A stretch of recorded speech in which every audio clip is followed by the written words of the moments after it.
Hello everybody, Steven here with Cardboard Coalition. Resvon's not here with us right now. She's sleeping, she was tired, couldn't get a video in earlier. And if you guys have been following our channel, you know that she's in Tehran, so we do a lot of this remotely. So I figured I would do one really quick. And one of the reasons we put this channel together is because we're both new to the hobby of board gaming or tabletop gaming or what have you, gaming, outside of video gaming. We're relatively new. Like I said before in a video, Resvon has played some, but in Tehran they don't have many, in Iran they don't have many games, not like we have here, not like the variety we have here. And I've been playing, it's been a while now, but 4, 5, 6 years maybe. In the last year or two, I've really started buying games.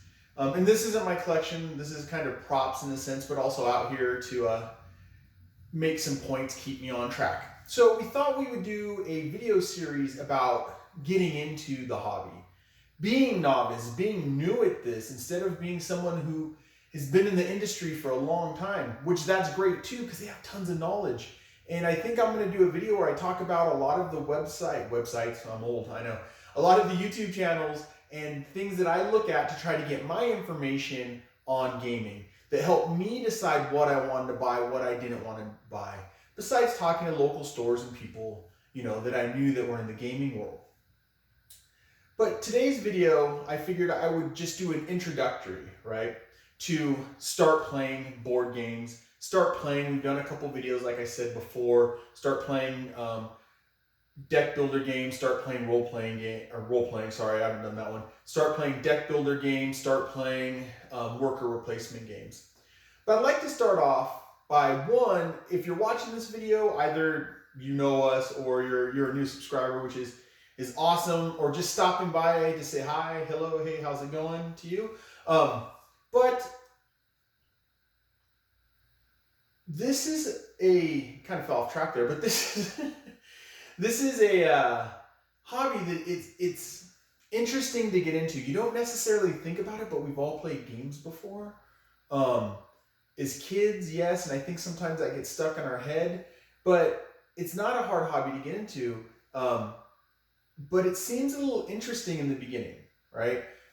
Where do I go? What do I get? Things like that. And I figure in the series of videos, Start Playing, I think is what I'm going to call it, I'm going to go over what I've learned so far and try to give you guys some information as a new person. And if you're someone who's been in gaming for a long time, please comment, right? And say, hey, what about this? Think about that. If you're new to gaming or just starting to dip your toe in or wondering about it, please comment, ask questions. I'll try to help out as much as I can. Because of my background, I like to research some stuff. In gaming, it's not new, but it's become a newer phenomenon. I think it's pulled in with the geek chic that's become popular in the last decade. Right? It's cool to be into geeky things. But it's definitely a little daunting, I'll say that. So I want to make this video short, so I'll kind of just jump into it. What I really want to talk about is the basic game areas, right? Genres, yeah, but it's kind of interesting because genres and genres is kind of weird. And I like the word genres. It's just different ways of doing things. You can look at it that way.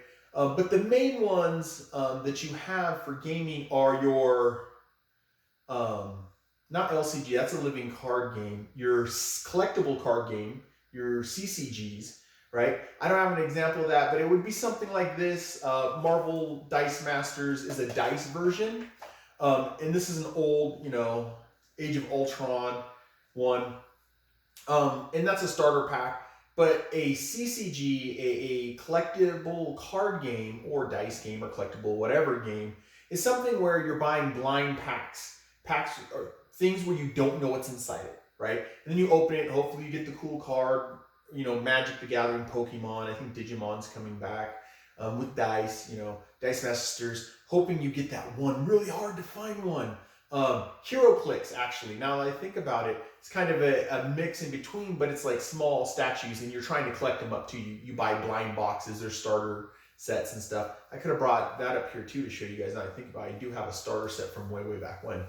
But that's a collectible, let's say collectible game, right? Collectibles game, right? Then what you have is your board game, tabletop games, which are things like this is Mysterium, but you could think Monopoly, and that's definitely in there. There's a lot of people who poo-poo Monopoly. If you love Monopoly, awesome, cool.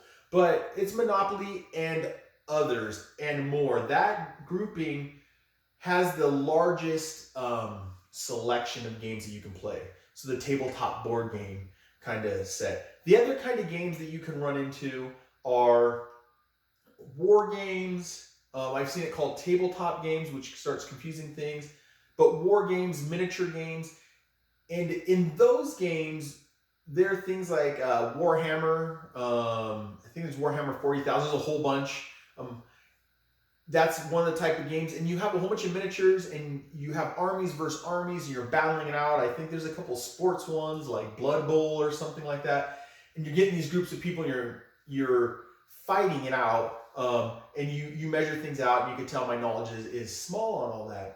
And then the fourth kind of general umbrella area of gaming that you can run into, or we can call tangible gaming, tactile gaming, not tangible, but tactile gaming, games that you can feel and touch and stuff like that, would be RPGs, role-playing games. And we've all heard of Dungeons and Dragons, right? And there's a whole bunch of different versions. I know there's one called Edge of the Galaxy, I believe, is where kind of I was introduced a long time ago.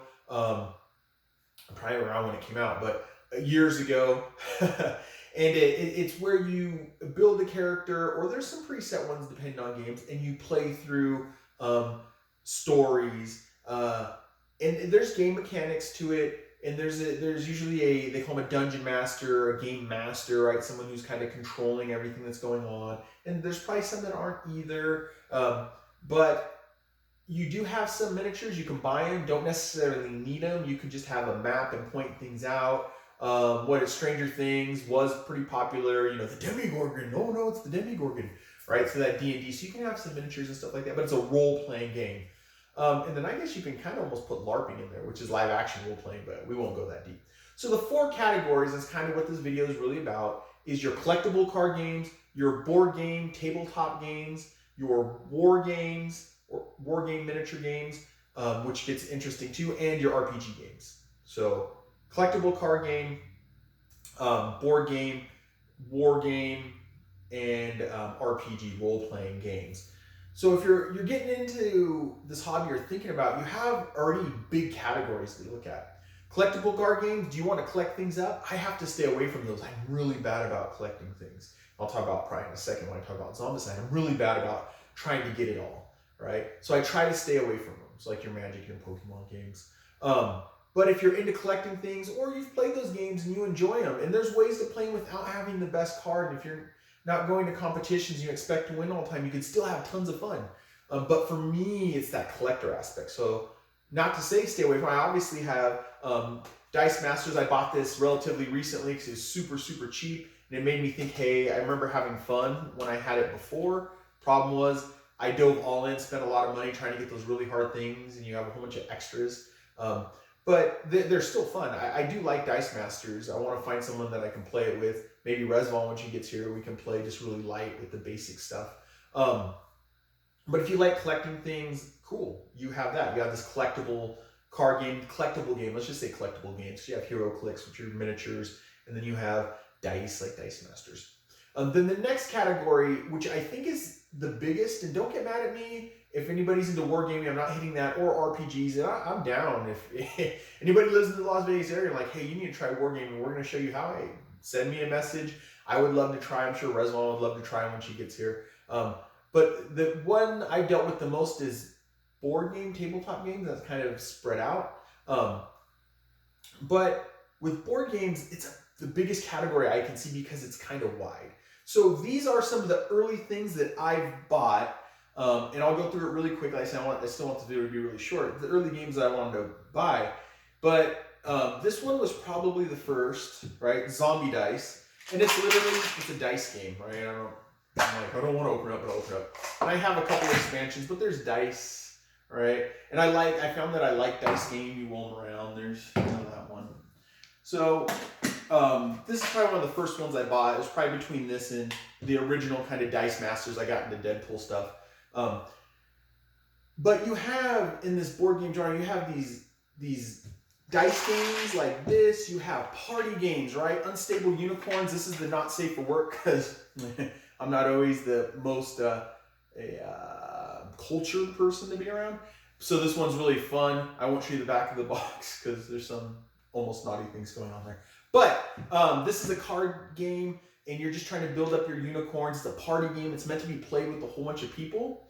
And as we go through this, start playing, I'm going to go through terminology. I'm going to go through terminology and go over a lot of this stuff.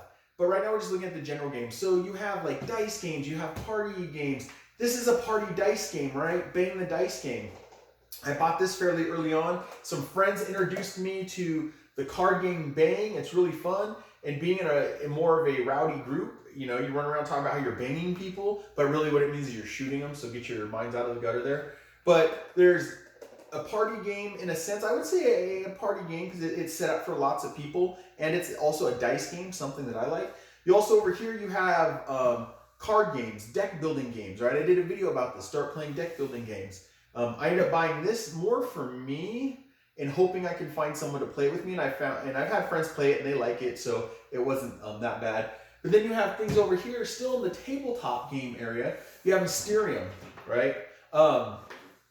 And Mysterium is someone is a ghost, they died, and they're trying to help people solve the mystery, but it's 2 to 7. And I bought this because one of the things I learned with gaming is there's some groups that want small groups. It's easier to have a lot of games that fit anywhere between 2 and 5 people. I like to invite everybody, all inclusive, and if you follow us at the channel, you'll see that. I just want to bring everybody in. I might seem like a mean, scary guy, but I'm really not. Mysteriums, I was told, you got to find a game that fits that many people if you're having them come over. And a friend loved him to death. He's really cool, and he's got a point.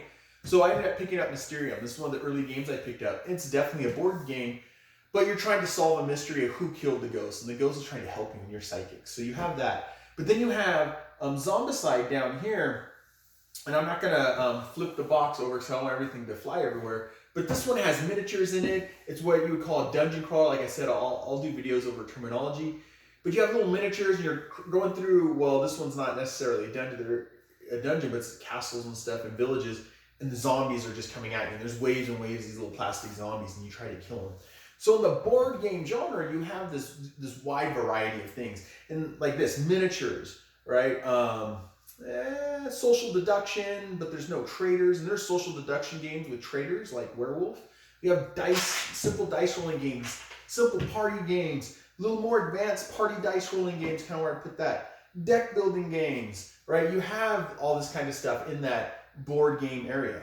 And then you go into wargaming. And I've recently, within the past probably a year, 6 months, 7 months, got into painting because of Zombicide and painting the miniatures. So I've been watching videos on wargaming, more the painting aspect, but they talk a lot about it, like 40K, 40,000, Warhammer. I'm trying to think, Age of Sigmar? Comment if I'm wrong, but you don't attack me. Please don't attack me. But they're war games, and they seem really interesting. The miniatures look super cool. I'm a little nervous about trying to glue things together myself. These ones are already built. I just kind of pop them out of the box. But then you have the war game. So if you're into putting big armies on there, and I've noticed there's dice rolling, you want to do that and have these competitions. Then you have wargaming. And then you have role-playing games, RPGs. And you get to play like you're the character. I mean, all these you can kind of pretend like you're the character, right? But now when you get to build up your character, I would say the characters are more in depth. And there's a lot of board games that get into that role-playing aspect. That's why I think board games kind of blends a lot of the genres. And I think all those genres can blend. They're all under the gaming umbrella. But you have those RPGs if you want to go out there and role-play. Hang out with some friends and be an elf trying to solve the mystery of who killed the nun in the tavern. Anything like that, right? So you have a lot of options when you first start getting into it. And I want to let it scare you. I would say just think about what interests you. I know I like dice. I found that I like cards. I like miniatures down here. But dice and miniatures are one of my big drivers. So if it has dice, I start looking at like, how fun is it? How connected is that dice rolling? But think about maybe what kind of game would interest you. Be it the theme of the game, superheroes, cowboys, unicorns, zombies, medieval, mystery, solving mysteries, right? There's a whole series of games called Unlocked, which I haven't played, but they're like escape rooms, right? You're trying to solve the mystery and get out, right? I think there's another one too, and like I said in comments, sure, go ahead and tell me. I can't think of it off the top of my head. But there's all these different types of games, in board gaming. Then you have the wargaming. If you want a collectible stuff, you have the collectible gaming things, and you have the RPGs, which I wouldn't say are the granddaddy. I would say board gaming and tabletop, the older versions of the granddaddies, 1800s or something. I think I remember watching a video about some board games from then.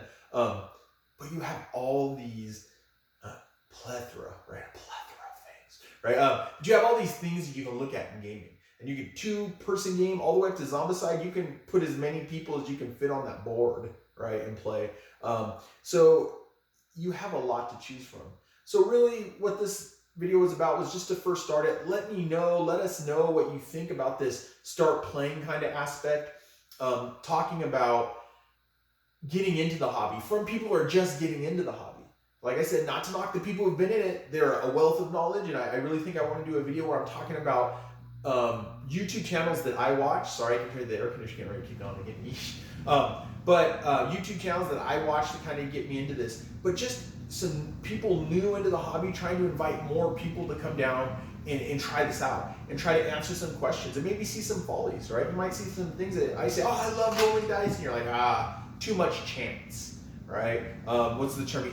Ameritrash, right? And I like it. Roll the dice and see what the luck brings us. So hopefully you enjoyed this. Like I had said, we're just going over the basic, or what I see as basic game types. And I did get this from a channel called Tabletop Minion. He talks mostly about wargaming from what I can tell. Interesting channel, seems to know a lot about wargaming and games. Mostly wargaming, but games in general. And he kind of had these are the basic. He was talking about how wargaming, how much money it makes, or how many people play. Anyways, just talking about kind of its rank in that system of collectible, board game, war game, RPG, and kind of where it sits. And I'll try to make sure to put a link in the description for his channel. And you should check him out if you're interested in trying to play games. Maybe wargaming is your thing. Maybe getting those miniatures together, painting them, and putting them on a table. Big armies. They look cool. They look amazing. Is your thing. But yeah, I just wanted to kind of talk to you guys about like the intro of coming into games. That big general idea of collectible games, board games, tabletop games, war games, and RPGs. So I hope you guys enjoyed. If you have any questions or comments, go ahead and make it. And as usual, help us grow this coalition by liking, subscribing, and commenting, right? And once again, I'm Steven, and this is Cardboard Coalition. See you later, everybody.